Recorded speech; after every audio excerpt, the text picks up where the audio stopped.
Awali ya yote naomba nianze kwa kumshukuru Mwenyezi Mungu mwingi wa rehema kwa kutujalia afya njema na kutuwezesha kukutana siku ya leo kwa ajili ya kuzungumza na wananchi wa Singida kupitia vyombo vya habari kuhusu uzinduzi wa kamati ya ushauri ya kisheria ngazi ya mkoa ambayo inatarajiwa kuzinduliwa tarehe 19 Mei 2025 katika viwanja vya stendi ya zamani manispaa ya Singida na kufuatiwa na uendeshaji wa kliniki ya sheria bila malipo kwa wananchi wote wa mkoa wa Singida kuanzia tarehe 19 Mei 2025 hadi 25 Mei 2025.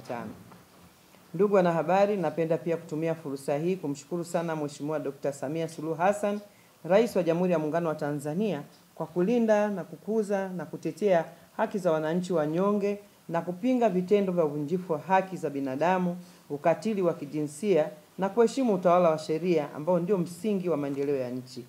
Pia ninaipongeza sana ofisi ya mwanasheria mkuu wa serikali kwa kuhakikisha kamati ya ushauri wa kisheria katika mkoa wetu wa Singida inazinduliwa na kuanza kutoa huduma kwa wananchi kwa wakati.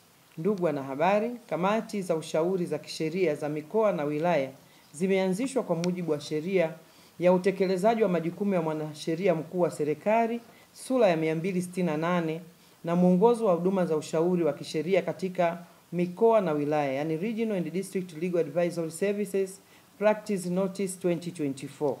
Kamati hii inalenga kutoa ushauri wa kisheria kwa wananchi, watumishi wa umma na viongozi wa umma ili kutatua changamoto za kisheria zinazojitokeza katika wilaya zetu na mkoa kwa ujumla. Faida ya kuanzishwa kwa kamati hizi za mikoa na wilaya kwa uchache ni kama zifuatazo. Kwanza ni kupunguza mashauri au migogoro dhidi ya serikali. Lakini pili, huduma za ushauri wa kisheria zitakutanisha mawakili wa serikali na taasisi mbalimbali na kuwasaidia wananchi wenye changamoto mbalimbali. Tatu, uwepo wa huduma hii utawezesha mawakili wa serikali kusimamia utawala wa sheria katika maeneo yao. Nne, uboreshaji huu pia utawezesha mawakili wa serikali kushirikiana na wadau wengine katika kutatua kero za wananchi. Pia huduma hii itaweza kupunguza malalamiko ya kisheria kutoka kwa wananchi.